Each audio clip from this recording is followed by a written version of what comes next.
Shri Roni K baby, നമുക്കറിയാം യുവതി പ്രവേശനം നടന്നപ്പോൾ അതൊരു സുവർണാവസരമായി കണ്ടവർ ഒരുമിക്കുന്നത് ആണ് ഇപ്പോഴും ആഗോള സംഗമത്തിനെതിരെ ഒരുമിക്കുന്നതാണ് കണ്ടുകൊണ്ടിരിക്കുന്നത്. യുവതി പ്രവേശനം ഉണ്ടാകുമോ എന്ന സംശയം അവരെ അതിന് പ്രേരിപ്പിക്കുന്നു. സർക്കാരിനെ അവർ സംശയത്തോടു കൂടി കാണുന്നു.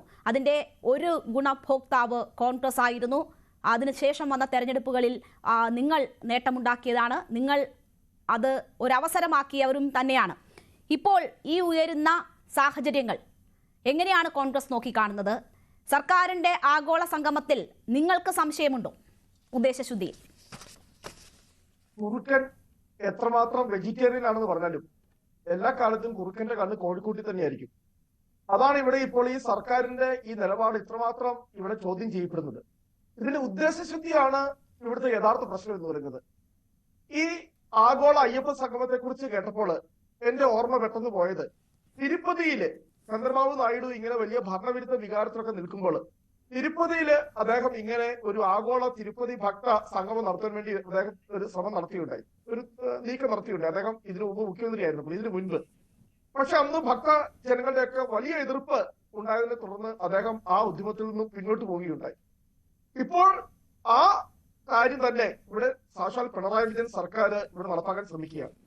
ഇവിടെ കാരണഭൂതനെന്നും ക്യാപ്റ്റനെന്നും ഒരുപാട് പരിപ്രേക്ഷ്യങ്ങളും വാഴ്ത്തുപാടുകളും ഒക്കെ കേട്ട പിണറായി വിജയന് ഇനി ഭക്ത ദൃശ്യങ്ങളൊക്കെ അണിഞ്ഞുകൊണ്ട്, അല്ലെങ്കിൽ ശബരിമല വേഷവിധാനങ്ങളൊക്കെ അണിഞ്ഞുകൊണ്ട് അയ്യപ്പന്റെ അവതാരമായിട്ട് പോലും ഇനി PR വർക്കുകളില് വാഴ്ത്തുപാടുകളില് ഈ കേരളത്തിലെ തെരുവോരങ്ങളിലൊക്കെ ഫ്ലക്സുകളിലൊക്കെ പ്രത്യക്ഷപ്പെടാൻ പോകുന്നു എന്നതാണ് ഇതുമായി ബന്ധപ്പെട്ട് വരാൻ പോകുന്ന ഒരു യാഥാർത്ഥ്യം എന്ന് പറയുന്നത്. ഇപ്പോൾ അവർക്ക് വല്ലാത്ത സ്നേഹമാണ് ശബരിമലയോട്. ഇപ്പോഴങ്ങ് ശബരിമലയെ അങ്ങ് രക്ഷിച്ചു കഴിഞ്ഞേക്കാം, അവിടുത്തെ തീർത്ഥാടകർക്ക് എല്ലാ സൗകര്യം ചെയ്തു കൊടുത്തേക്കാം. പക്ഷെ ഈ കഴിഞ്ഞ നാളുകളിലൊക്കെ ഇവരെന്താണ് ചെയ്തത് എന്നത് നമ്മൾ ഒരിക്കലും മറക്കാൻ പാടില്ല. കഴിഞ്ഞ വർഷമൊക്കെയാണ് ചരിത്രത്തിലെ ഏറ്റവും വലിയ അവിടെ എല്ലാ തരത്തിലുള്ള മിസ്മാനേജ്മെന്റ് ആണ് സർക്കാരിന്റെ ഭാഗത്തുണ്ടായത്. എത്ര മണിക്കൂർ എടുത്തു? 10-12 മണിക്കൂർ എടുത്തു ഭക്തര് അവിടെ ക്യൂ നിന്ന്. ഇതിനു മുമ്പൊക്കെ പ്രശ്നങ്ങളില്ലാത്ത തീർത്ഥാടന കാലമാണ് കഴിഞ്ഞു പോയതെന്നതാണ് ദേവസ്വം ബോർഡ് പ്രസിഡന്റിന്റെ അവകാശവാദം. വലിയ പ്രശ്നങ്ങളൊന്നും എവിടെ ഉയർന്ന് നമ്മൾ കേട്ടിട്ടില്ല. അങ്ങനെ ഒരു സമാധാനപൂർണമായിട്ടുള്ളൊരു കാലമാണ്, തീർത്ഥാടന കാലമാണ് കഴിഞ്ഞു പോയത്. അതിനകത്ത് എന്തെങ്കിലും കുറ്റം പറയാനുണ്ടായിരുന്നോ? നിങ്ങളൊന്നും അന്ന് ഒന്നും പറഞ്ഞു കേട്ടില്ലല്ലോ. അല്ല, ഇതിന് 1-2 വർഷം, കഴിഞ്ഞ മുമ്പത്തെ വർഷമല്ലേ എത്ര കിലോമീറ്ററിലാണ് ഇവിടെ വലിയ ട്രാഫിക് ബ്ലോക്ക് ഉണ്ടായി. അവിടെ പമ്പയിലേക്ക് ആളുകളെ പമ്പയിൽ നിന്നും സന്നിധാനത്തേക്ക് ആളുകളെ കടത്തിവിടാതെ അവിടേക്ക് കടക്കാൻ ചെന്ന അയ്യഭക്തരെയൊക്കെ ക്രൂരമായി പോലീസ് മർദ്ദിക്കുന്നതും ഒക്കെ നമ്മൾ ഇവിടെ കണ്ടിട്ട് ഇത് അത്ര 10-15-20 വർഷം മുൻപൊന്നുമല്ലല്ലോ, ഈ സമീപകാലത്ത് തന്നെയല്ലേ ഇതൊക്കെ നമ്മൾ കാണുവാനായിട്ട് ഇടയായത്. പിന്നെ എത്രമാത്രം അയ്യപ്പ ഭക്തരുടെ ക്ഷേമത്തിനു വേണ്ടി ഈ സർക്കാർ പ്രവർത്തിക്കാൻ വന്നാലും കഴിഞ്ഞതൊന്നും ഇവിടുത്തെ ആളുകൾ മറക്കത്തില്ല.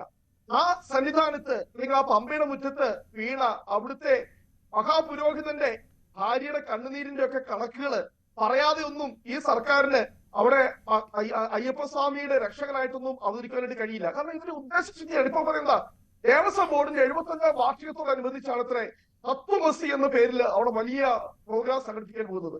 തത്വമസി എന്ന വാക്കിന്റെ അർത്ഥം ഇവർക്ക് ഉൾക്കൊള്ളാൻ കഴിയുമോ? അല്ലെ തത്വമസി എന്ന ആ മഹത്തായ ആശയത്തിന്റെ, ആ മഹത്തായ ദർശനത്തിന്റെ അന്തസത്ത അവർക്ക് എത്രമാത്രം ഉൾക്കൊള്ളുവാൻ കഴിയും? അല്ലെ നമ്മൾ തത്വമസി എന്ന വാക്കുകളൊക്കെ ഔട്ട് ഓഫ് കോണ്ടെക്സ്റ്റിൽ നമ്മൾ എടുത്ത് ഉപയോഗിക്കുമ്പോൾ ഇത് എത്രയോ വലിയൊരു വിശാല അർത്ഥത്തിലുള്ളതാണ് എന്ന് ഈ പറയുന്ന ശബരിമലയെ തകർക്കുവാൻ ശ്രമിച്ചവർ നിരീശ്വരവാദികൾ, അതാണ് ഏറ്റവും വേദനിപ്പിക്കുന്നത്. കാരണം കേരളത്തിലെ ഈശ്വരവിശ്വാസികളായിട്ടുള്ള, അത് ഹിന്ദുക്കൾ മാത്രമല്ല ക്രൈസ്തവരായിട്ടുള്ള എല്ലാ മതവിഭാഗത്തിലുള്ള ആളുകൾ ശബരിമലയോട് അന്ന് ഐക്യദാർഢ്യം പ്രഖ്യാപിച്ചു. അത് ഹിന്ദുക്കളുടെ മാത്രം വിഷയമായിരുന്നില്ല, ഇവിടെയുള്ള നാനാജാതി മതസ്ഥരുടെ വിഷയമായിരുന്നു. കാരണം വിശ്വാസം, ഹിന്ദുക്കൾക്ക് എങ്ങനെയാണ് വിശ്വാസം, അതുപോലെയാണ് ഈ നാട്ടിലെ ക്രൈസ്തവനും ഇസ്ലാമിക വിശ്വാസികൾക്കുള്ള വിശ്വാസം.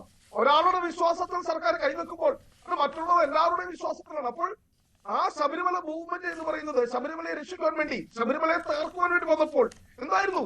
കാരണം കുടുംബത്തിൽ പറഞ്ഞ അന്തസ്സായി മാന്യമായി വിശ്വാസത്തിൽ ജീവിക്കുന്ന സ്ത്രീകളെ അവർക്ക് വേണമെങ്കിൽ അവിടെ വേണമെങ്കിൽ കടന്നു വരുമ്പോൾ സുപ്രീം കോടതി വിധിയുടെ പേരിൽ അവർക്ക് ചെയ്യാമായിരുന്നു. നമ്മൾ കാണുന്നുണ്ട് സോഷ്യൽ മീഡിയയിലൊക്കെ രഹന ഫാത്തിമയുടെയും ബിന്ദു അമ്മണിയുടെയും അല്ലെങ്കിൽ അതുപോലെ തന്നെ കനകദുർഗയുടെയും ഒക്കെ നമ്മൾ കാണുന്നുണ്ട്. അത്രമാത്രം ഞാനിവിടെ ആ വാക്കുകൾ ഉപയോഗിക്കുന്നില്ല, ആക്ടിവിസ്റ്റുകൾ അവരെന്ത് ആക്ടിവിസ്റ്റുകളാണെന്നതിനെ കുറിച്ച് നമുക്കറിയാം. ശ്രീ അവരെ റോണി കെ ബേബി, സ്ത്രീ വിരുദ്ധമായ പരാമർശങ്ങൾ വേണ്ട. ഒരു സ്ത്രീ നല്ല സ്ത്രീ ചീത്ത സ്ത്രീ എന്ന് ഏതെങ്കിലും അളവുകോൽ വെച്ച് തിരിക്കുമോ എന്ന് എനിക്ക് അറിയില്ല. അങ്ങനെ വേണ്ട. യുവതി പ്രവേശന വിധിയുടെ അടിസ്ഥാനത്തിലായിരുന്നു യുവതികൾ കയറിയത്. അത് എല്ലാ സ്ത്രീകൾക്കുമുള്ള അവകാശമാണ്. അപ്പോൾ ഒരു സ്ത്രീ നല്ലതാണോ ചീത്തയാണോ എന്ന് അളക്കാനുള്ള സ്കെയിലൊന്നും ആരുടെയും കയ്യിലില്ലല്ലോ. അപ്പോൾ അത്തരം പരാമർശങ്ങൾ വേണ്ട. ശ്രീ റോണി കെ ബേബി പറഞ്ഞു പൂർത്തിയാക്കി.